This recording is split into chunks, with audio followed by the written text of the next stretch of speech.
Trump's trade war just claimed another major victory, and Canada is paying the price for Trump's aggressive trade strategy.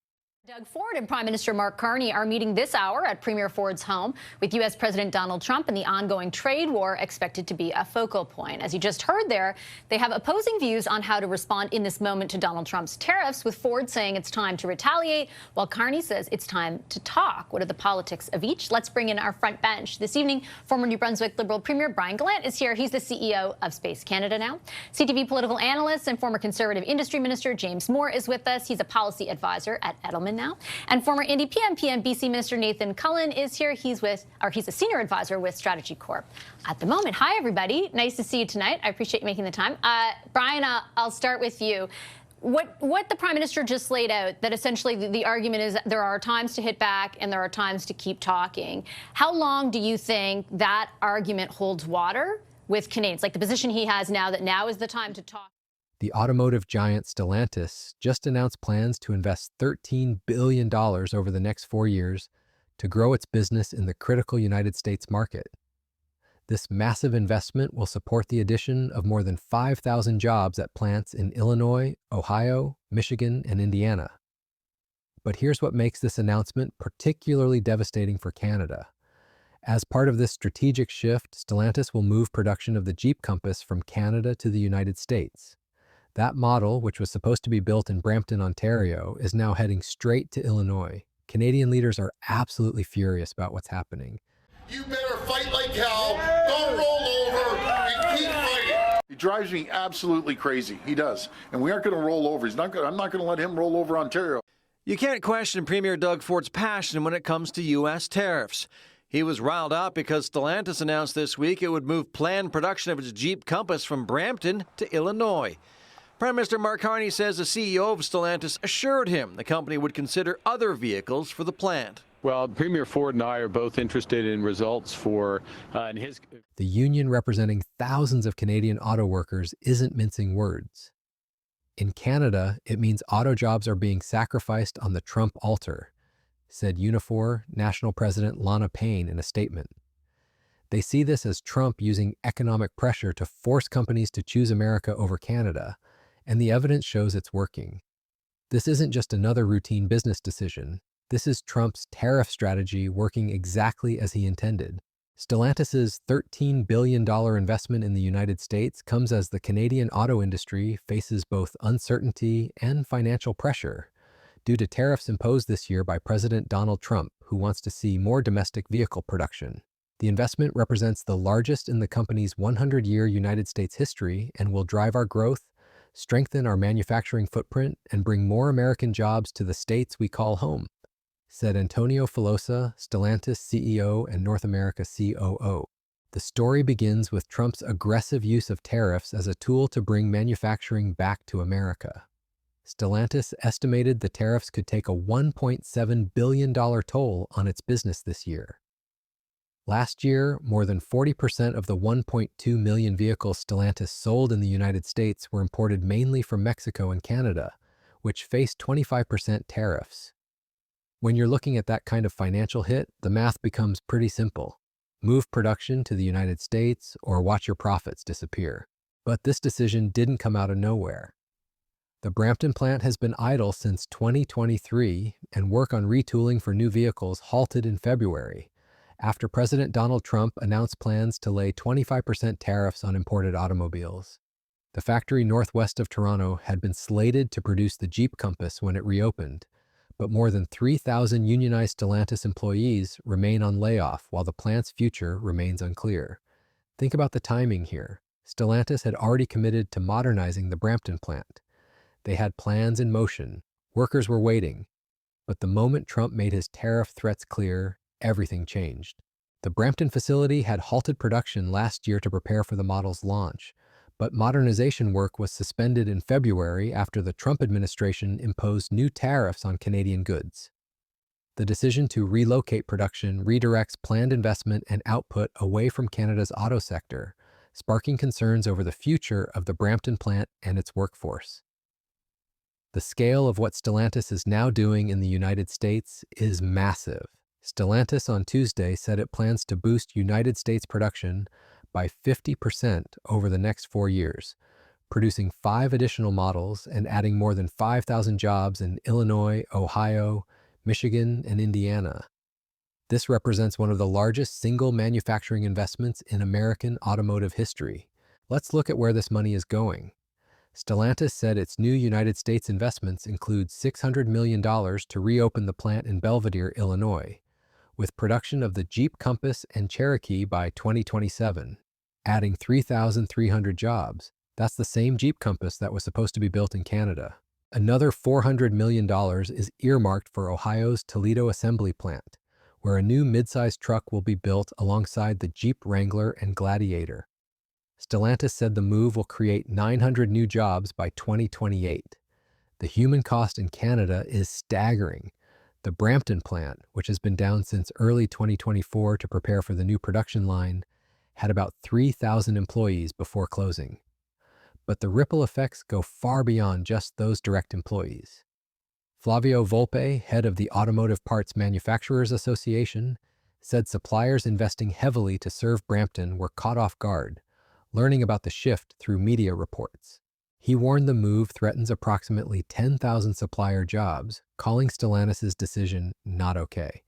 So we're not just talking about 3,000 jobs at the plant itself. We're talking about an entire ecosystem of suppliers, service providers, and related businesses that depend on auto manufacturing. When you move a major production line from one country to another, the economic devastation spreads like ripples through the entire region. Canadian Prime Minister Mark Carney is trying to put a brave face on this devastating blow. U.S. negotiating position. Our strategy, part of our strategy has been to pursue the best deal for Canada. We have the best trade deal at the moment. 85% of our trade with the United States is tariff-free. We have the lowest average tariff against of any country with the U.S. It's 5.5%. So we're in a good position now with two important caveats. One is your question, what's going to happen with the renegotiation of what they call USMCA? And secondly, some key sectors, steel, autos, aluminum, forest products being the main ones. We'll make it increasingly clear that in certain sectors, particularly, the integration of the Canadian and US and Mexican economies is essential to US competitiveness. So in steel, in autos, as two examples, that the linkages are so tight. They're so tight such that the the US content in Canadian finished automobiles is higher than the average US content in American automobiles. So we make America stronger in these sectors, and our strategy is to make sure that that is as well understood as possible. Okay, so the prosperity of both countries is at stake. Your language, though, has changed on President Trump since you came to office. Do you remember when you talked about him as a bully that needed to be stood up to? In February, when you were campaigning, we're going to stand up to a bully, we're not going to back down. And yet now you're much more likely to. He called the decision a direct consequence of current United States tariffs and potential future United States trade actions. He's not even trying to pretend this is about anything other than Trump's trade pressure working exactly as intended. But here's where it gets really interesting. The Canadian government isn't just rolling over. Canada is threatening legal action against Stellantis after the automaker announced it will move Jeep Compass SUV production from its Brampton, Ontario plant to Illinois. Industry Minister Melanie Joly called the decision unacceptable and demanded that Stellantis propose new mandates to preserve Brampton jobs and maintain contracts with Canadian suppliers. Federal Industry Minister Melanie Joly said the production shift is unacceptable and warned Stellantis made commitments to Canadian production in exchange for substantial financial support. Anything short of fulfilling that commitment will be considered as default under our agreements, Joly wrote in a letter to the company chief executive. This is Canada essentially saying, we gave you to ex-payer money based on promises you made, and now you're breaking those promises. The Canadian government has a point here. Brown said the province, along with Ottawa, made massive investments in 2022 to retool Stellantis plants in Windsor and Brampton. Ontario had committed up to $132 million that year to help Stellantis make the Brampton plant capable of producing electric vehicles, according to a 2022 provincial news release. Taxpayers funded the modernization of this plant specifically so it could build the next generation of vehicles, and now the company is walking away. Ontario Premier Doug Ford is particularly fired up about this. Ford said Canada should start responding to Trump's tariffs with its own harsh measures. That guy, President Trump, he's a real piece of work. But here's the thing, Ford's frustration doesn't change the economic reality. When Trump imposes tariffs that cost Stellantis $1.7 billion, no amount of Canadian anger is going to make those costs disappear. The broader context here is that Trump's tariff strategy is working exactly as he designed it. With the additional levy added at midnight, lumber producers now face 45% tariffs on softwood. There's also a 25% tax on furniture like kitchen cabinets and vanities. On January 1st, that will double to 50%. This additional tariff means that Canadian wood has a higher tariff rate going to the United States than Russia does. The Stellantis announcement is sure to be considered a major victory for Trump's trade and tariffs policy, and could be a harbinger of additional moves by manufacturers, foreign and domestic. Reshoring American auto jobs has been a long-standing promise from Trump on the campaign trail in Michigan and during his 2 stints in the Oval Office.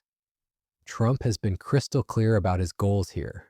Mr. Trump says the import taxes on cars and other goods are intended to foster domestic manufacturing. We want to make our own cars, Mr. Trump said in May. We don't really want cars from Canada. And we put tariffs on cars from Canada. And at a certain point, it won't make economic sense for Canada to build those cars. He's not being subtle about this. He wants to make it economically impossible for companies to build cars anywhere but America. And it's working. White House spokesman Kush Desai said in a statement that the Stellantis news shows how the Trump administration's push to restore American auto manufacturing keeps bearing fruit, adding that it also shows confidence in Trump's agenda and the coming golden age for American industry and workers. From Trump's perspective, this is a complete victory. An international company just moved a major production line from a foreign country to America, specifically because of his tariff policy. But Stellantis isn't the only company making these kinds of moves. Stellantis's rivals have been making similar investment announcements. In June, for example, General Motors Company announced plans to invest $4 billion to move production from Mexico to 3 plants in the United States, including its shuttered Orion assembly plant in Metro Detroit. Ford Motor Company announced a $2 billion investment in Louisville assembly plant, which will be retooled for a new all-electric midsize pickup truck to launch in 2027. This represents a fundamental shift in how global companies think about North American manufacturing. The era of seamless cross-border production, where companies could build components and vehicles wherever costs were lowest, is ending. His trade policies upend decades of free trade in the auto sector that relies on an invisible border for efficient, just-in-time production. A car part typically crosses the border 6 or 7 times before final assembly. The integrated North American auto industry that took decades to build is being systematically dismantled by Trump's tariff strategy. And it's working. Companies are choosing to consolidate production in America rather than deal with the uncertainty and costs of cross-border manufacturing. The Canadian coalition is starting to fracture under the pressure. And higher, and you're losing your job. So I think it's nothing wrong with flattery and all those things if it gets you results. But the coalition the prime minister needs of the premiers and industry supporting his approach, I think is starting to fracture a little bit. I think it's starting to show weakness. It was very unified 5-6 months ago, but it was all on this bet that we could pacify this president, mollify him, and actually get to a trade deal. But then we hear his trade representative saying, forget it on auto, and then more and more tariffs hitting Canadians and Canadian workers. And how much of that do you think is sort of, I guess, exacerbated or influenced or impacted, Brian, by the fact that we...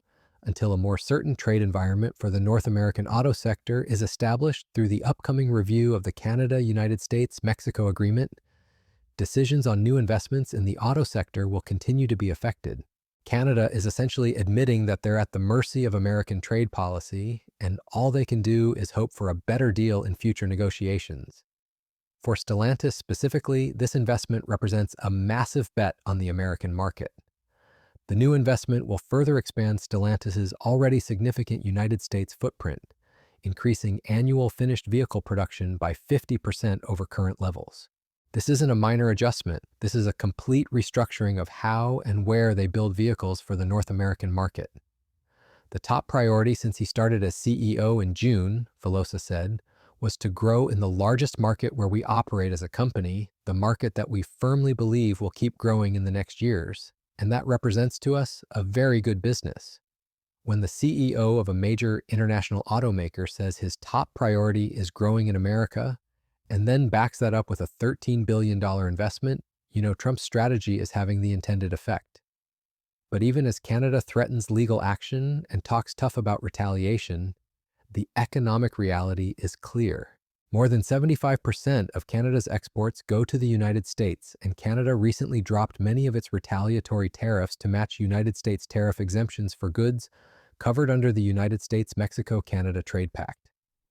Canada needs the American market far more than America needs Canada, and Trump knows it.